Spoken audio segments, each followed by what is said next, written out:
Boa noite, estamos começando mais um podcast Conexão Saúde Minas. Já te convido a seguir a nossa página, no nosso canal no YouTube e no Instagram. Podcast que é de alto valor, que traz temáticas na área de saúde de forma objetiva, clara, segura para você. Eu sou Luana Pacheco, sou enfermeira, trabalho com gestão em saúde há 14, indo para 15 anos já de atuação. E o nosso objetivo aqui é conectar você a pessoas e projetos, empresas de valor, pessoas que trabalham de forma séria, que trabalham de forma ética, que realmente levam o propósito à frente, que se preocupam como o paciente é tratado, que se preocupam a forma da entrega do atendimento. Falar de saúde é falar do compromisso com a vida. Nós temos aqui alguns dos nossos parceiros que vocês vão conhecer à medida que nós formos fazendo aqui as gravações, estão aqui no nosso quadro, né, como grandes parceiros que estão aqui conosco. E hoje estou com um convidado muito especial. A nossa temática hoje é uma temática que já trouxe anteriormente, né? E o meu convidado de hoje é uma pessoa que me ajudou lá no começo, no início da nossa jornada do Conexão Saúde Minas. Foi quem me entrevistou, eu vou contar um pouquinho disso para vocês. É uma pessoa que eu tenho muita gratidão de ter conhecido e eu tô falando do André Mello. André Mello, presidente e fundador de um projeto, uma ONG, que traz muito propósito, carrega sentimento, carrega sentido, que é a ONG Famílias Raras, o Instituto Famílias Raras. Vocês vão conhecer hoje. A temática do Famílias Raras é uma temática que tem muita importância diante de tanta diversidade de diagnóstico que nós temos enfrentado e conhecido no contexto atual, e o André, ele consegue falar sobre essa temática muito bem, porque ele viveu esse processo. André, seja muito bem-vindo, estou muito feliz que você veio. Finalmente, né? É verdade. Da gente poder falar do Famílias Raras. Um dia você me entrevistou, hoje você Tô finalmente vai estar do outro lado sendo entrevistado. Se apresenta para o pessoal, conhecer um pouquinho da sua história, conhecer um pouquinho do André. Luana, primeiro é um prazer estar aqui de novo, né? Como você mesmo disse, algumas vezes nós dividimos aí a bancada, mas pela primeira vez estou sendo lá de cá, sem ser host, você está me entrevistando e fazer parte da história do Conexão desde o início até hoje é muito legal. Quando a gente olha no retrovisor, a gente vê que foram muitas histórias, muitos episódios gravados, e a gente vê o crescimento. Como você disse, eu sou fundador do Instituto Famílias Raras, que é uma instituição que tem aqui na cidade de Uberlândia, que o nosso propósito é acolher famílias que têm criança especial. A Luana, ela fez parte da nossa história desde 2021, quando o Samuel ele estava preparando para ir para casa. A Luana, a gente conversou numa empresa que ela era presidente do Home Care, diretora, e a gente de lá para cá veio trilhando algumas coisas juntos, e o Famílias Raras ele veio a partir dessa experiência com o Samuel. Então, assim, falar do Famílias Raras, falar de doenças raras, aquece meu coração, porque além da gente ter vivido, a gente viveu o processo desde da descoberta até o luto, e hoje a gente usa isso aí como ferramenta para ajudar vidas, ajudar pessoas, né? Sensacional. Na verdade, eu era gerente. Era gerente. É quase dona, né? Era chefa. Bom, André, você trouxe aí, né? Conta um pouquinho para as pessoas, né? A história de vocês. Então, o casal, André e Marina.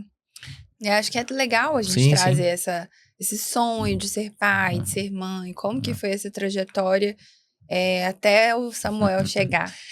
Eu e a Marina, nós casamos em 2011 e a Marina falando assim, André, eu quero ter 4 filhos. E eu falei, gente do céu, eu vou ter que trabalhar demais, 4 filhos, né? Como vai fazer? Mas sempre foi o nosso sonho sermos pais.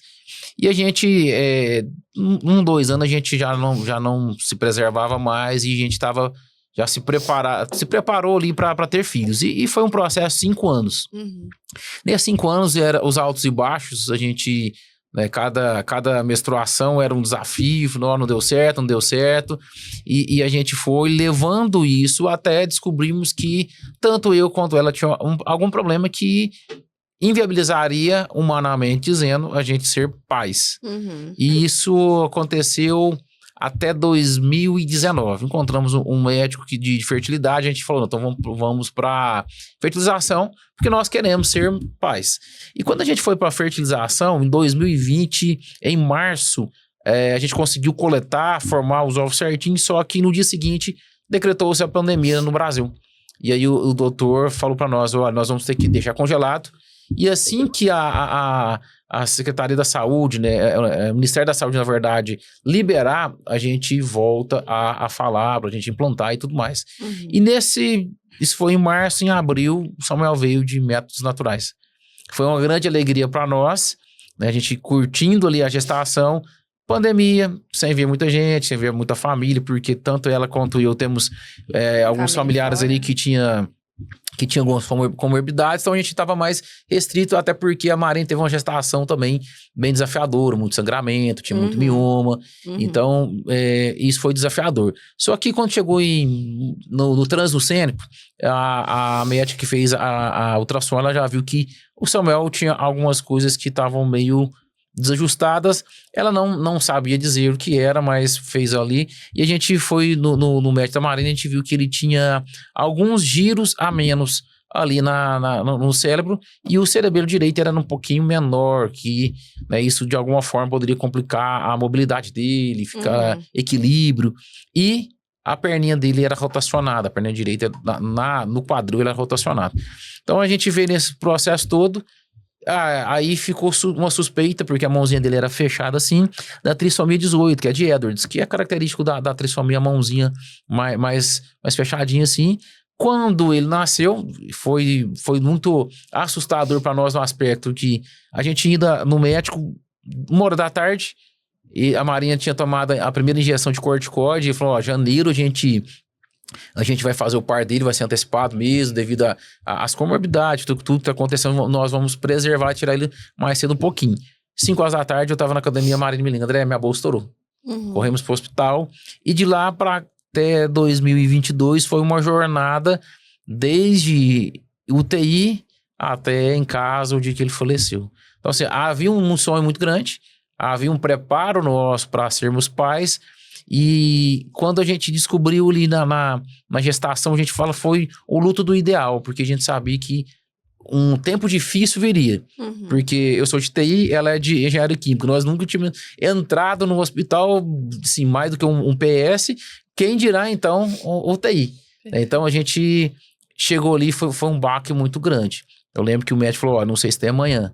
Porque nasceu com 1,479 gramas, miudinho, magrinho, perninha torcida, bem, já foi entubado já no nascimento, ele tinha problemas, dificuldade, não amadureceu muito o pulmãozinho dele, a traqueia um pouquinho fechada também, e com 15 dias ele fez uma traqueostomia, e aquilo ali foi outro divisor de água positivo e desafiador para nós. Positivo porque o doutor falou, olha, eu não consigo entubar mais, porque tá dando muito edema. E divisor de água porque aquilo ali deu vida pro Samuel, e ele ficou em ar ambiente. Enfim, foi esse o começo da história do Samuel e do Famílias Raras ao mesmo tempo, né? Perfeito. Então, quer dizer, uma expectativa que não existia, mas que Deus foi capaz de sustentar a vida porque tinha um propósito. Sim. A gente sempre fala, Luana, que o Samuel, a gente nunca olhava para as limitações, até porque a gente viu bastante potencial, você lembra um pouquinho dele, ele venceu os desafios, mas a gente entendeu uma coisa que fez sentido nessa jornada. O quanto mais próximo eu e a Marina estávamos, mais alinhado a gente estava para a roda girar, mais o Samuel dava saltos de crescimento. Então a gente foi entendendo a importância da família para nutrir o Samuel de força, porque a gente não podia nada mais do que incentivá-lo, motivá-lo. Nós não podíamos fazer por ele aquilo que ele tinha que fazer, mas a gente via ele se desenvolvendo. E quanto mais a gente foi entendendo essa dinâmica emocional e relacionamento, isso ele deu forças para o Samuel crescer, né? Perfeito. André, uma das coisas que eu não esqueço, que me marcou demais nessa trajetória, né? Como você contou super bem, o Samuel, ele nasceu, o médico não deu expectativa de vida nenhuma. Depois ele ficou em ar ambiente, ele evoluiu, ele viveu 2 anos. E uma coisa que eu não esqueço de jeito nenhum, me marcou muito, é que vocês sempre postavam, sempre comunicavam uma frase, né? Que é Deus faz, Deus, Ele faz, ele desfaz, ele refaz, ele é Deus. Ele refaz, ele é Deus. Uhum. Então, para mim, pessoalmente, a sua história foi um testemunho de milagres que eu vi muito perto, que Deus, apesar da dor, ele usou vocês para falar, eu estou aqui. Né? Porque eu, como enfermeira, acompanhando a fala do médico pediatra, a fala do fisioterapeuta, a fala da fono, nós como profissionais de saúde, que percebíamos ali claramente, né, as dificuldades, a ausência de um prognóstico ali que fosse tão positivo, a gente se surpreendeu demais. E isso que você trouxe, além, claro, e aí eu vou falar muito da minha visão pessoal e da sua também, sou cristã, você também, do agir de Deus, que eu acho que está acima de qualquer coisa, né? Tudo pertence a Ele. Eu tenho certeza, e aí é outra coisa que você traz que para mim derruba qualquer tipo de dúvida, que é a questão desse vínculo do pai e da mãe. Eu lembro que a Marina falou um negócio Isso interessante. Aí foi... Ela falou assim, André, ou nós vamos ver um grande milagre, ou nós vamos ver um grande luto. Porque realmente era aquilo que os médicos falaram. Não sabe se tem um amanhã. Isso no primeiro dia de vida dele, momentos depois que ele nasceu, horas depois que eu consegui falar com o médico. E aquilo ali, para nós, foi algo assim, uma experiência muito forte com Deus e com a fé, porque você sabe melhor do que eu, você já teve em quadros críticos e dentro de UTI, é unidade intensiva, né? Não é? Né? É bem... Quem tá na UTI não tá ali à toa.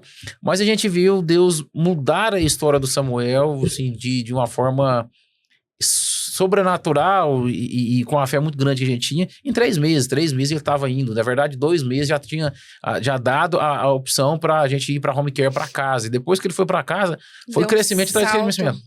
Eu tava, assim... Nós vivemos uma era muito digital, né? É bom a gente virar as fotos, os vídeos, mas aquilo também, às vezes, dá uma dor, né? Esse tipo atrás chegou uma memória pra mim, uma lembrança de alguns anos atrás, o quanto que ele era pequenininho, sentado, custando, com 7 meses, custando a se equilibrar. Depois você viu uma foto com 1 ano e pouquinho, ele sentou sozinho com 1 ano e 1 mês. Ele não tinha prognóstico pra sentar.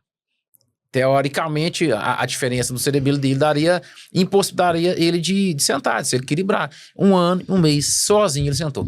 A gente não fez nada, de repente ele sentou sozinho e ali pra ali acabou. Ele, no carro ele queria ficar em pé, ele ficava bravo, que chegava em casa, ele só queria sair, né, queria ficar de fora para ver movimento, ver carro. Então a gente experimentou, e a gente crê muito nesse agir de Deus, uma movimentação de Deus que para nós marcou a nossa história. Nós somos André e Marina antes Samuel, André e Marina pós Samuel.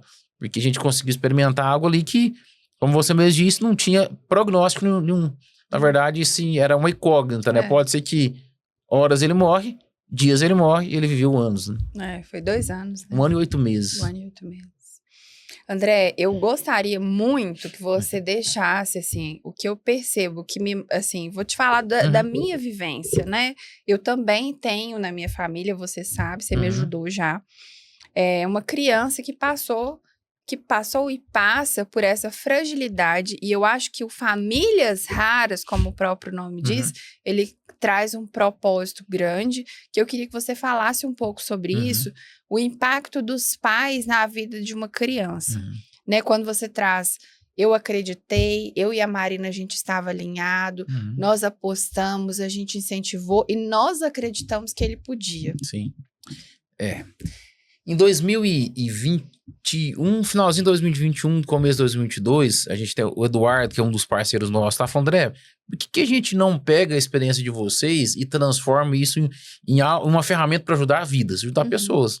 Porque vocês estão vencendo, vocês estão, indiretamente, já estão ajudando algumas pessoas, vamos criar uma ONG, e ele veio a questão, Famílias Raras. Eu fui pesquisar, não existia nada, até naquela época chamado de Famílias Raras, não existia propósito igual o nosso ali, que era o acolhimento. E aquilo ali a gente começou a usar realmente como uma ferramenta. Por quê? Quando a gente olha no desenvolvimento de qualquer criança típica ou atípica, a fala do pai, o envolvimento do pai e da mãe, ela é muito importante em cada fase do crescimento. Porque o pai, ele é o primeiro herói de qualquer filho. A mãe é o primeiro amor de qualquer filho. E isso tem o poder emocional, espiritual e físico de gerar mudança e transformação. Quando a gente estuda a neurociência, a neuroplasticidade, ela vem de uma interferência, entre aspas, assim, um envolvimento externo por interno. Ou seja, quanto mais a gente estimula, mais, né, as conexões ali vão se organizando ali. Então, quando a gente pega a parte emocional, a gente tem um pai que tem a consciência de que aquilo ali que está diante dele é o presente de Deus para ele no aspecto de um filho. Vou dar o meu exemplo. Era o único filho que a gente tinha, era o filho desejado, era esperado, é orado, chorado, que veio para nós, então ele veio como um presente.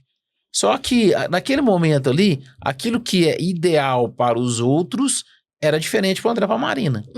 E a gente entendeu ali, Luana, que a gente precisaria de estimular mais, a gente teria um desafio, entre aspas, maior do que os outros pais. Eu falo que é entre aspas, porque desafio é desafio, cada um tem o seu. Né? Não gosto de entrar muito desse método, porque parece que a gente fica falando, não, aqui é mais do que não. Cada um tem o seu desafio e a gente tinha que estimular muito o Samuel. E a gente foi estudar, a gente foi aprender, a gente foi, né, aconselhar com pessoas que tinham resultados de aquilo que eu faço, aquilo que eu invisto, aquilo que eu foco, expande, cresce e desenvolve. Então a gente tomou isso pra gente como... Então, por exemplo, o Samuel, o banho dele era meu, da noite. Eu gostava.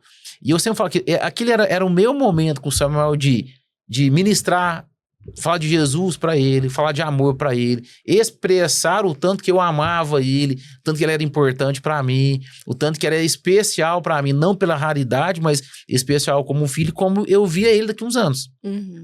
Todos os dias eu fazia isso. Lógico, eu cresci um pouquinho, quando eu era muito pequenininho eu tinha medo, mas depois eu fui acostumando. Então, aqueles momentos que eu tinha com o Samuel era extremamente importante, porque aquilo ali, eu empregava nele uma identidade. Uma identidade emocional, uma identidade de caráter. Ele podia ver no André, no pai dele, uma força que ele precisaria. A Marina, também, pro outro lado, dava para ele que amor, afeto, carinho, cuidado, né? Então, assim, a gente foi vendo que esses estímulos emocionais, eles são extremamente importantes. Quando a gente olha para a psicologia fala muito sobre isso, o quanto a importância de a gente afirmar aquilo que a criança já é. Então, por isso que quando a gente pega uma família que tem uma criança rara, fala, olha, se você tratar o seu filho como coitado, ele se enxergará como coitado e ele vai viver como coitado e não vai se desenvolver. Por quê? Porque ele se olha como um coitado. Agora, quando você emprega nele uma identidade que ele é forte, apesar das limitações, talvez ele é mais forte do que o filho típico, porque ele está vencendo barreiras, desafios para sobrevivência. Então, você pega uma criança que tem uma traqueostomia, é diferente, não é da mesma forma. Então, por exemplo, eu nunca vi meu filho chamar de pai. 1 ano e 8 meses, meu não me chamou de pai. Só que o olhar dele, o beijo que ele mandava, a mãozinha que ele chamava, mostrava que ele sabia quem era o pai dele. Ele sabia quem era a mãe dele, sabia quem era a avó, porque a gente trabalhou muito forte nisso. Então, hoje, quando a gente fala em acolhimento, é exatamente isso. A gente precisa aprender a acolher os nossos filhos da maneira que precisa. E aí, quando a gente olha para uma família que ainda não aceitou a raridade, aí é onde a gente vê os maiores desafios. Por quê? Se eu não aceito, eu nego. Se eu não nego, eu não consigo trabalhar junto para aquele desafio.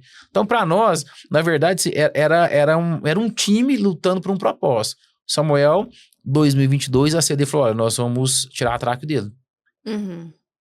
De 2023. Então, 2022 começou 22, então 2023. Doutora Daniela, até final de 2022, Samuel tá com essa perna rotacionada. Então, eram nós e uma equipe que acreditava no Samuel. Por quê? A Marina deu uma entrevista uma vez para uma emissora que foi fazer o Dia das Mães e queria uma mãe rara.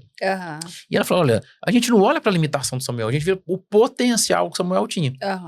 Então, assim, o Samuel, aonde ele ia, todo mundo parava pra ver ele, não porque tinha uma traca, não porque tinha uma perna tortinha, tava com gesso, seriado, uma bote, não. É porque ele era carismático. O beijo dele era conhecido como beijoqueiro no hospital dele. Mandava beijo pra todo mundo, no ACD. Então, assim, ele tinha isso era um potencial dele. Que era muito superior, por exemplo, uma traqueostomia. Que foi um dispositivo extremamente importante pra ele, porque deu vida pra ele. Perfeito. André, eu fico lembrando, você falando dos beijinhos, eu fico lembrando, né, das imagens. Marcou realmente muito. Eu queria que você, assim, diante disso tudo, né, nasceu a ONG. O Samuel se foi. Sim. Depois de quase 2 anos, vocês acreditaram, viveram o propósito, viveram o raro, né? Os desafios todos. E naquele momento, principalmente quando vocês estavam no hospital, vocês já começaram a perceber que a forma de enfrentamento de vocês e de outros casais era diferente. Conta pra nós por que vocês decidiram começar o Famílias Raras, além da ideia do Eduardo, que eu sei que foi para além disso. E qual que é o propósito do Famílias Raras, o propósito principal? Quando a gente olhou, né, para aquilo que era novo para nós, porque a raridade era nova, eu nunca... A Marina tem uma prima que tem Down, então ela estaria mais próxima um pouquinho, mas é uma prima, a filha dela, na verdade, é um pouquinho mais distante, eu não tive contato. Quando a gente entrou ali, e lógico, ele tem um histórico, né, sou cristão desde de infância, família cristã, acredito na fé, já vi Deus operar de várias formas, mas a gente entrou para uma situação completamente diferente, a gente teve que se reinventar. E nesse se reinventar, a gente foi entendendo algumas coisas que davam muito problema. Então, por exemplo, na UTI, várias vezes a gente atendia um pai ou outro porque não estavam conseguindo lidar com as emoções. Não quer dizer que a gente era os melhores, mas a gente conseguia um pouquinho criar força para dar um suporte. Então, quando tinha alguém que perdia o filho, então, acho que todos os coleguinhas do Samuel da época que faleceu, o André, estava nesse momento, a Marina não estava na UTI. Então, assim, eu vivenciei a perder filho. Eu vivenciei, né, pai e mãe ali, né, desesperado naquele momento. E eu vivenciei vários pais que não conseguiam aceitar ali e fazendo a pergunta mais desafiadora e talvez mais pesada. Por que isso? Por que comigo? Como se, não, melhor com o outro do que comigo. Não, por que comigo? Né? Então, assim, a gente foi vivendo isso, e quando o Samuel faleceu, a gente deu desconectado, e quando a gente voltou, falou, vamos dar uma cara pro Famílias Raras? Eu não sou na área da saúde, a Marina não é. O que a gente pode fazer que a gente não dependeria de ninguém e a gente pode fazer com excelência? Falei, Marina, a única coisa que eu sei fazer é cuidar de gente. Eu faço isso a vida inteira pela igreja, eu sou coach, terapeuta, a Marina é terapeuta. Eu falei, então a gente pode cuidar das emoções. Dessas pessoas. E cuidar das emoções é tão interessante porque a gente consegue tirar algumas escamas dos olhos e nos possibilita enxergar oportunidades ou saídas que a gente não está enxergando. Ou talvez algumas realidades que a gente está negando. Falou, eu tenho um desafio crítico aqui. Muitas vezes eu estou negando esse desafio porque eu não estou conseguindo enxergar. Então a gente focou muito nisso. Então hoje o Famílias Raras ele é conhecido como acolhimento familiar. E acolhimento ele é um negócio muito desafiador, porque muitas vezes a gente fala acolhimento, lembra-se do acolhimento do morador em situação de rua, a gente fala do acolhimento daquele que é estrangeiro, imigrante num país, mas como que você acolhe uma família rara? A gente foi especializar nisso. A gente foi buscar entender. Vocês viveram isso, né? Eu peguei a nossa história, falei, gente, eu posso dizer, eu sei o que é você ter a notícia, eu sei o que é você pode ir, eu sei o que é você ter uma equipe de hospitalar em casa, eu sei o que é você ter internação e eu sei o que é perder um filho. Então, quando eu falo, mas a Marina, existe nós, as marcas daquilo que nós estamos falando. Então, eu não estou falando aquilo que a Luana viveu, o A viveu, não, eu estou falando daquilo que nós vivemos. Isso é diferente, porque as pessoas olham para nós e veem essa autoridade, porque eu não julgo a pessoa que está vivendo ali o desafio, quando ela está numa crise emocional por conta da raridade, ou seja, porque está negando, ou seja, porque está difícil, ou porque não tem acesso àquilo que era de direito dela, eu não julgo a pessoa. Eu consigo entender, eu falei, eu te entendo. E você também não vem com um conselho errado, e quando você fala, eu te entendo, a pessoa sabe que você realmente está entendendo. Porque eu falo assim, olha, eu passei por isso, eu vivi isso, é assim, assim. É diferente. É diferente você ter uma boa teoria do que você ter uma prática, uma vivência ali e ter marcas daquilo ali. Porque a gente tem marcas. Quando eu mostro para as pessoas a história do Samuel, o que a gente construiu com a ONG até hoje, as pessoas falam, uau. Então, quando a gente vai apresentar o projeto para alguém, por exemplo, para ser um patrocinador, eu levo a pessoa lá, quando ela senta na roda, Luana, pra ver as histórias, ela sai dali impactada. Às vezes eu falo assim, quando eu atendi só como terapeuta, não de famílias áreas, eu falo, vem cá, vamos fazer uma visitinha num lugar pra você ver que o seu problema não é tão grande como o outro, você pode enxergar de outra forma, porque quando você vai pra essa roda de conversa que a gente faz todo mês, leva algumas palestras, você vê a realidade das famílias. As famílias têm um lugar seguro para abrir o coração e não ser julgada, não ser apedrejada, não ter olhares tortos e muitas vezes preconceito, falta de inclusão. Ela tá num lugar ali que a gente tá ali para isso. Se ela ficar 1 hora, 2 horas conversando com a gente vai ficar ali recebendo da forma que precisa, né? E é um projeto, é legítimo, né? Essa iniciativa, é legítimo a necessidade de existir esse tipo de acolhimento. Porque eu, pelo menos, não conheço, assim, posso estar errado, mas eu não conhecia, é como você falou, nada que seja voltado para a família. E a família, para quem é cristão, a gente sabe que é o maior bem que existe. Sem a família, o mundo tá perdido, Sim. né? E aí, André, eu queria que a gente entrasse um pouco mais. Você falou que você é pastor, terapeuta, Marina também. Para os casais, para as pessoas que estão passando por esse momento, queria que você falasse qual que é a importância da união do casal. Vamos lá. A primeira coisa que eu sempre falo, a Bíblia também diz isso, não tem como uma construção dividida resistir. Então, o casamento, ele é uma construção. Ou seja, são 2 pessoas que decidiram ser um e vão construir para alcançar alguns objetivos em conjunto. Quando há uma divisão, aí essa divisão ela pode ser porque um nega e o outro não nega, ou porque um abraçou demais o filho e esqueceu o casamento, ou porque abraçou demais o casamento e negligenciou o filho. Aqui é uma caixinha de Pandora, né? Cada um tem o seu desafio. Um pode culpar o outro. Um pode culpar o outro, pode culpar Deus, pode culpar a humanidade. Então, o marido abandonar a mulher. 70% abandonam as mulheres, 70% das mães hoje, crianças raras, são mães solteiras, porque houve um abandono, houve um rompimento ali no matrimônio que, consequentemente, vai prejudicar aí o desenvolvimento da criança. Então, o que a gente fala? É mais fácil se unir e se tornar um time do que virar um campo de guerra querendo encontrar culpados ou, né? A gente fala que é ter o juizinho lá no nosso coração, eu empregar juízo sobre o outro. Isso é prejudicial para o casamento, para as finanças, para a saúde e principalmente o desenvolvimento da criança. Então, quando a gente consegue mostrar para as pessoas o benefício de serem o benefício dos 2 estarem juntos naquele propósito, e é lógico, e a gente vai falar que tem várias variáveis, provavelmente um vai abandonar a carreira profissional, então um vai ter um peso maior para trabalhar, esse aqui vai ter que entender, mas esse aqui vai ter que ficar um pouquinho mais sobrecarregado, porque vai ter que ajudar ainda em casa. Então, quando consegue encontrar esses ajustes, relacionamento, né? Então, por exemplo, a maioria dos casais, Luana, eles vivem em quartos separados porque um tá dormindo com a criança uma noite e o outro outra noite. Isso é prejudicial para o matrimônio, para o casamento. Sendo prejudicial para o casamento, aquela criança, querendo ou não querendo, ela está recebendo estímulos não positivos. Vou nem chamar negativo, não positivos.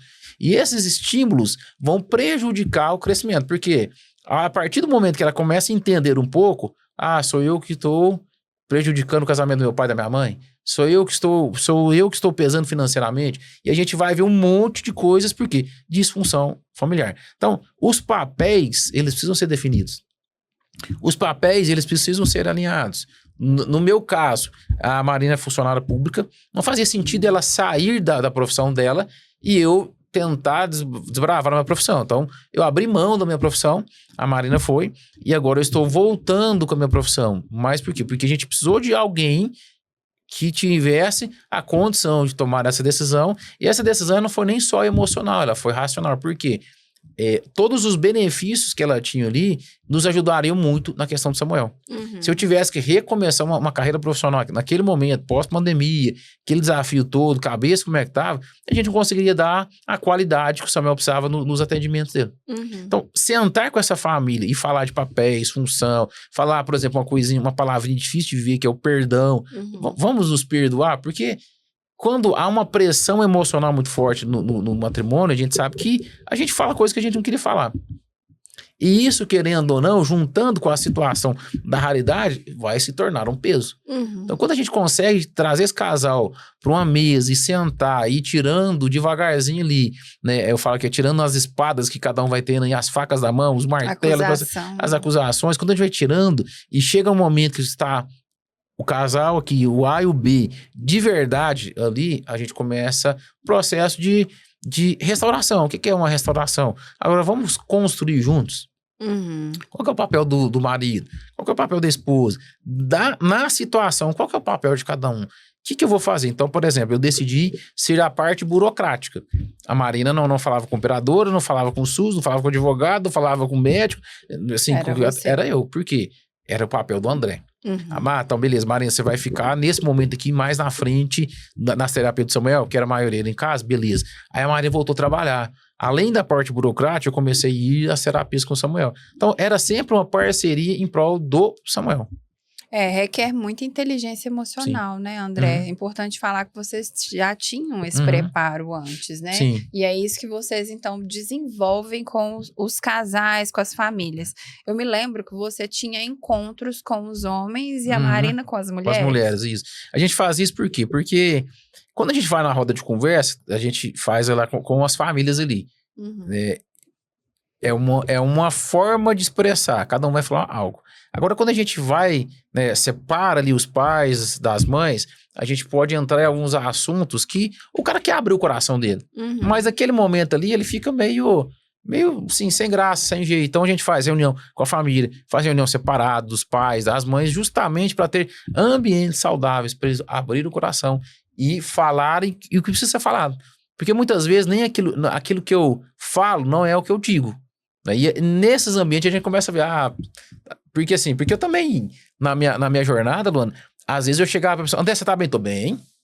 Tô bem. Mas eu estava falando pra você, mas eu não tava bem. Por quê? Porque eu não queria mostrar fraqueza, porque eu precisava, por ser um homem da casa, ser mais forte, dar um suporte maior. Então, quando a gente separa, a gente é quem a gente é. Eu falo que a gente tem a oportunidade de tirar a máscara e ser quem a gente é. Então, esses ambientes que a gente vai proporcionando que gera cura, que gera transformação, né? Acolher as sombras também, né? Que você falou, não é só... A gente não tem só qualidade, tem defeito também, né? Ter um lugar seguro, né? Exatamente. A gente fala assim, aqui é o lugar seguro. Você pode ser quem você é, porque assim, tá todo mundo vivendo o que você tá vivendo. Só muda o endereço. Interessante. Só muda o endereço, porque tá todo mundo vendo a mesma coisa. André, e nesse processo que vocês fazem com as famílias, tem, tipo assim... além dos encontros, né, com homem e com mulher, vocês fazem um acompanhamento de casais específicos? Como que A gente acompanha sob demanda. Então, a gente tem casos que pedem ajuda pra gente, tem casos que não pedem ajuda pra gente. Quando não pede ajuda, a gente nunca vai forçar. Porque uma das máximas do acolhimento ou da terapia a gente só ajuda quem quer ser ajudado. Então, a gente vai preparando as reuniões, as palestras, os podcasts, as lives que a gente faz, tudo levando essa pessoa a ter uma consciência que ela precisa e pode ser ajudada. Perfeito. Eu sempre falo assim, Luana, você não precisa caminhar sozinho. Você não precisa carregar esse peso sozinho, esse peso emocional, esse peso financeiro, esse peso que vai vivendo ali. Você pode tirar alguns tijolos andando em um ambiente onde as pessoas, por exemplo, já avançou naquilo que você não avançou. Você vai aprender com quem já está lá na frente. Então, assim, eu sempre levo as pessoas nisso. Então, a gente acompanha algumas famílias, alguns pais que pedem ajuda, ou só a mãe que pede ajuda. Então, quem quer ser ajudado, a gente sempre tem essa... Tem eu, mas a Marina, a gente tem a Franciela também, que é psicóloga, que tá com a gente. Então, a gente vai aumentando o time de acordo com a demanda.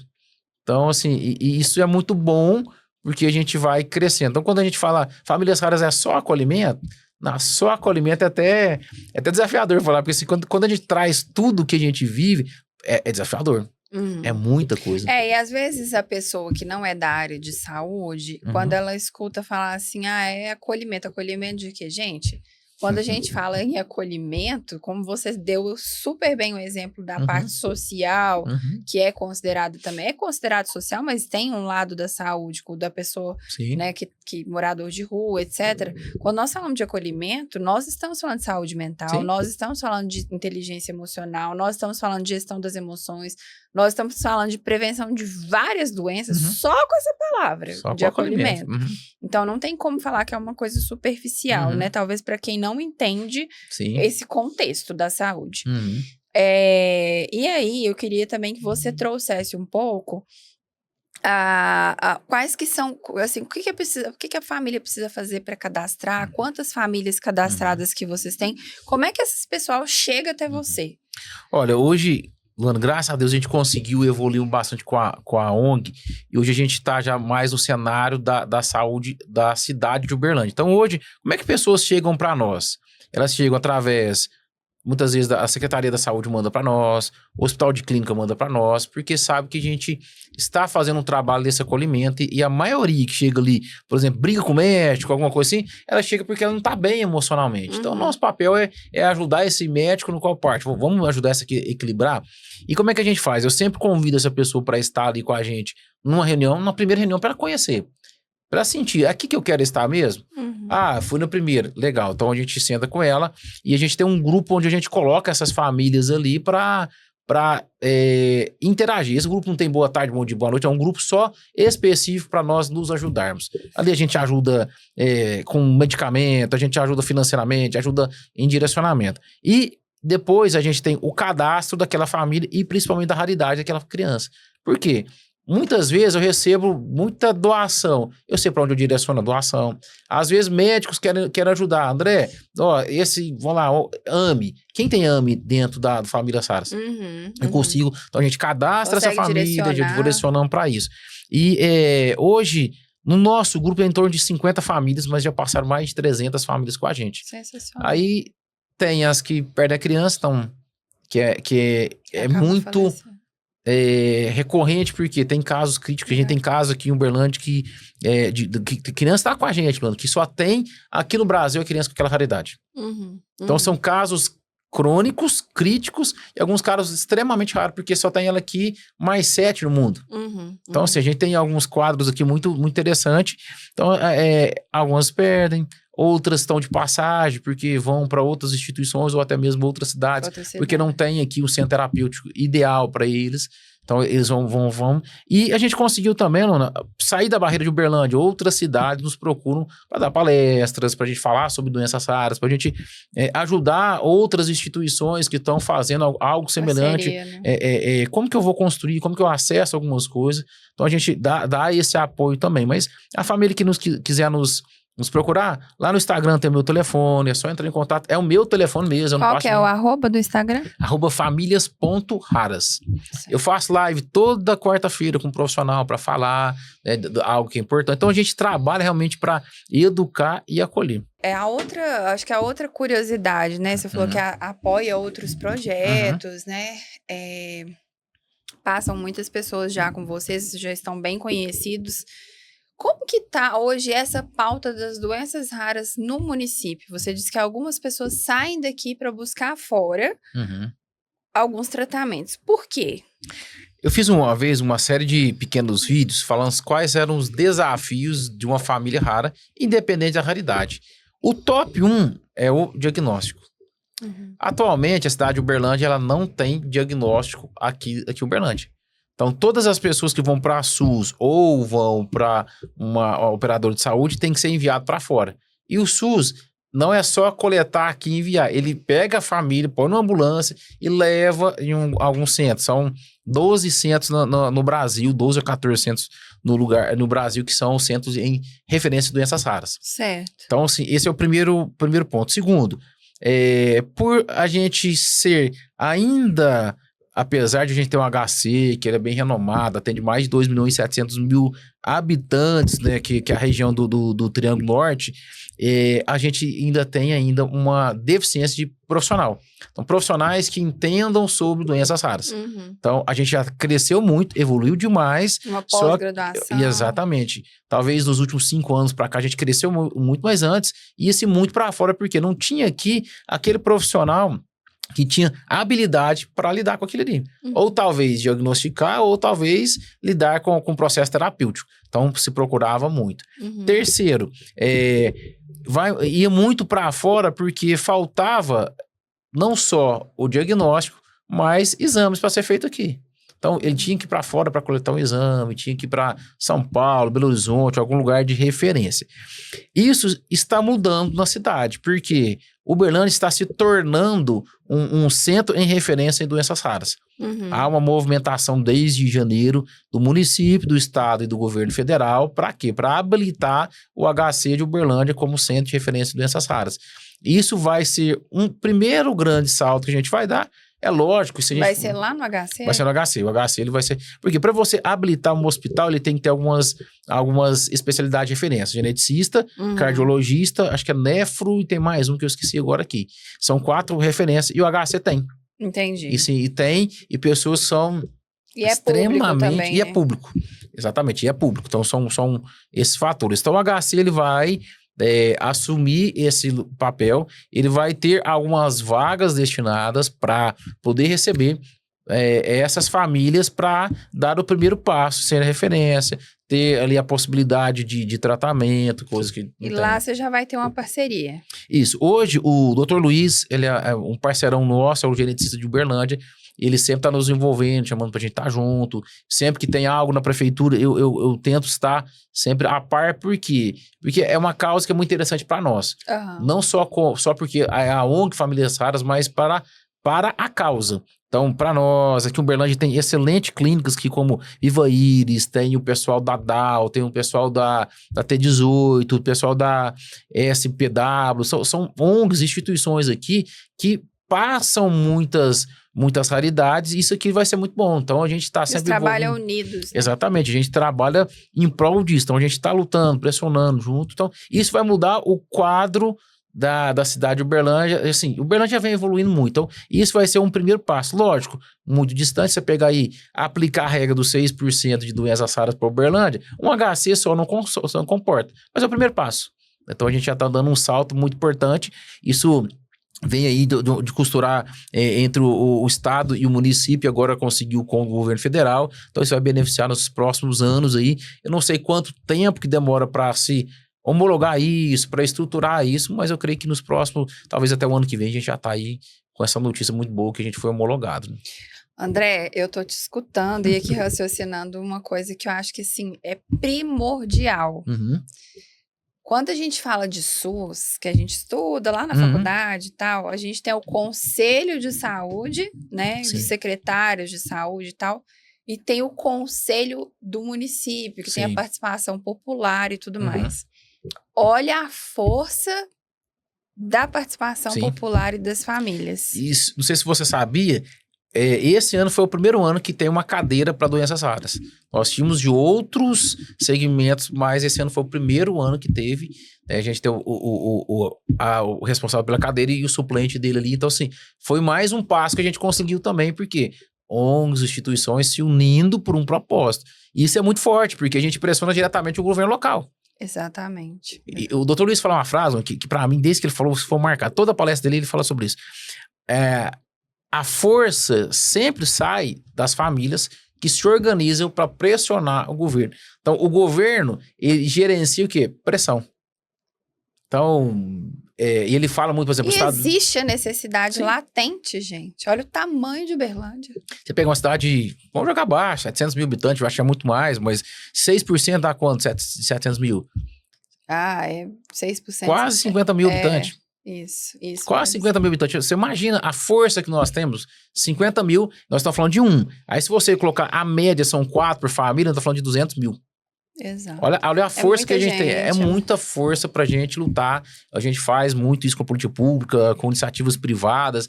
Eu só tenho receio de se tornar causa de pessoas que não são da causa só para ganhar, né, do lado ruim, vamos falar da história, mas a gente é forte. Então, essa pressão era importante, eu sempre mobilizo os pais, gente, quando tem uma audiência pública, vão todo mundo. Só que nem todos conseguem, eu sei ter rotina de trabalho, terapia, mas sempre que tem, eu estou presente, porque e peço direito de fala, porque a gente precisa pressionar, a gente precisa marcar presença, a gente precisa mostrar que a gente está lutando por essa causa. Né? Com certeza. Eu quero te parabenizar. Assim, não que faça tanta diferença, eu sei que você já deve receber muitos parabéns de muita gente, mas te falar para você jamais desistir, E eu quero te fazer uma pergunta agora, eu vou te pegar pelo pé. Ixi.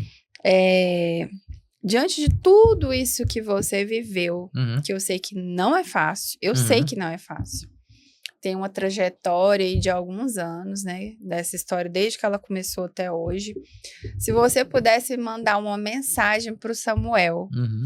ouvir Uhum. agora, por tudo que você está fazendo para tantas pessoas, para Uhum. tantos outros filhos, crianças, famílias que realmente têm sido atingidas pelo propósito de Uhum. vocês, o que você falaria? Eu acho que eu falaria pra ele obrigado, porque ele não só me ensinou, não me tornou pai, mas ele me ensinou o que é, na essência, o amor. Porque o Samuel, ele era amoroso, carinhoso, ele não é uma criança que chorava por qualquer coisa, ele era pra cima, pra frente, pra ele não tinha tempo ruim, 6 horas da manhã já queria estar em pé, queria viver, ele tinha gosto pela vida, ele tinha gana de viver. Samuel, quando ele descobriu que ele tinha um quartinho dele, foi pra casa no primeiro dia, eu lembro certinho que ele gostava de viver. Acho que era a primeira coisa que eu falaria pra ele, obrigado, porque você me ensinou a ser pai, você me tornou pai e me ensinou a ser alguém melhor. Porque hoje, quando eu olho para os meus desafios, e lógico, não com comparação, mas eu olho para trás e eu falo, olha, tudo que ele venceu e nós vencemos juntos, eu tenho força para avançar. Tenho força para continuar. Você ganhou força. Exatamente. Você conheceu um pouco da força que você tem, né? Eu não sabia a força que a gente tinha. Do leão como pai, né? Porque assim, perder um filho é antinatural. O filho enterra o pai, não o pai enterra o filho. Então, assim, isso pra nós ali é ainda muito forte, lógico, quando vem as lembranças, quando vem, né, a morte de alguma criancinha ali, a gente revive aquilo ali, mas hoje, lógico, com mais maturidade, mais força, mas quando eu olho, eu aprendi a ser forte, aprendi a não ter medo. Eu lembro que uma empresa que eu passei, de TI, que eu tinha voltado, eu precisava, tava saindo de depressão, e precisava de ver gente, estar com gente, e o meu coordenador veio fazer um ano a ano comigo e falou, André, qual que é o seu maior medo? Eu falei para ele, amigo meu, Jardel. Eu falei, Jarda, eu não tenho medo. Falando de coisas empresariais, eu não tenho medo. Não tenho medo do desafio, porque assim, eu perdi aquilo que era mais importante para mim, foi meu filho. Então aquilo ali me fez olhar para a situação e sempre buscar algo para resolver aquilo ali. Então o André, ele é movido à resolução de problemas. Eu quero resolver problemas, porque eu aprendi com o Samuel isso. Né? Desde o primeiro dia que eu vi o médico falar que não daria o outro dia, até o dia que ele faleceu, foram vários ensinamentos de superação, altos e baixos, ter fé, esperança além da esperança. Literalmente eu falo assim, é bonito a gente falar de fé, mas quando a gente tem que viver, é extremamente desafiador. A gente foi instigado, aquilo ali foi como um músculo, cresceu. Então Samuel, se eu olhasse para ele, eu ia falar, obrigado. Obrigado, e a gente sempre fala... Foi até uma oração nossa, foi quando ele faleceu, tava eu mais a Marina no fundo de casa falando assim, Deus, tem que valer a pena. A gente não pode pegar só essa experiência e ver o Samuel falecendo e guardar isso numa caixinha e falar, vamos guardar ali, vamos viver a nossa vida de qualquer forma. Tem que valer a pena. O Samuel foi a semente do Famílias Raras, e hoje eu falo, eu tenho vários filhos raros, né, não filhos biológicos, mas filhos ali de coração mesmo, mas... a melhor coisa que o Samuel me fez foi me tornar pai. Não posso falar isso, eu fui pai. André, assim, é uma história que mexe com o íntimo da gente. Eu já te falei que é uma história que mexe comigo. Eu quero te agradecer imensamente. O tempo passa voando, né? Quando a gente começa a conversar. Sim. E agradecer muito por me permitir fazer parte da história de vocês. Agradecer a você por estar na minha vida, contribuindo com os seus dons, com a sua forma de ver a vida, que eu acho que isso faz diferença no nosso caminho. E eu gostaria de aproveitar a sua presença, que é tão rica, para que você deixe, olhando para a câmera, um recado para o pai e para a mãe que estão passando por esse desafio. Aquele pai que está brigando com a mãe, aquela mãe que não quer nem ver a cara do pai, aquele pessoal que está ali no olho do furacão. Eu queria... que você, pai, você, mãe, que tá nos assistindo aí, pensasse em algo que eu gosto sempre de pensar. É que a gente vive só uma vez. Não vale a pena a gente gastar os nossos dias nessa terra aqui com brigas, com descontentamento, com cada um com um martelinho de juiz no coração, tentando acusar o outro, quando a gente tem uma situação que a gente precisa de unir força. Às vezes, o nosso orgulho é algo que faz a gente cair, faz a gente endurecer o nosso coração, faz a gente perder a beleza de viver. Porque há beleza no raro. Há beleza naquilo que você está vivendo. Só que com os olhos vendados, com o coração duro, com tantos tijolos que foi construído entre um e o outro, a gente perde a beleza de viver o raro. Então, meu conselho para você hoje, que está vivendo essa situação, peça ajuda. Não deixa mais o orgulho te impedir de pedir ajuda, porque o primeiro passo que a gente precisa para uma transformação a gente fala que é quebrantamento, que é a humilhação, é você falar, olha, eu preciso de ajuda. Eu, André, custei a entender isso. Com o Samuel, a gente precisou de pedir ajudas várias vezes, porque a gente não conseguia sozinho. E isso me fez enxergar que eu mais a Marina podemos ser um. Isso fez com chegar que a minha casa pode ser um. Isso fez, na época do Samuel, nós três sermos um, e o Samuel teve vários resultados positivos, alcançou aquilo que muitas vezes a medicina diz que ele não iria alcançar. Mas por quê? Porque a gente acreditava. Então, se você está vivendo isso no seu casamento, famílias.raras, chama a gente ali no direct, no telefone, que a gente puder te ajudar. Eu sempre falo que é tirar um tijolo a cada encontro, a cada reunião. Eu tenho certeza que uma sucessão de reuniões você vai ver que a sua mochila vai estar mais leve.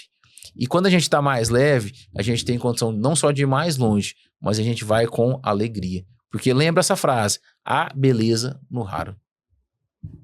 Ai, Jesus. Olha, então, nós vamos encerrar depois dessa mensagem forte, né, de tanta sensibilidade aqui hoje. Quero agradecer a você que nos acompanhou até aqui.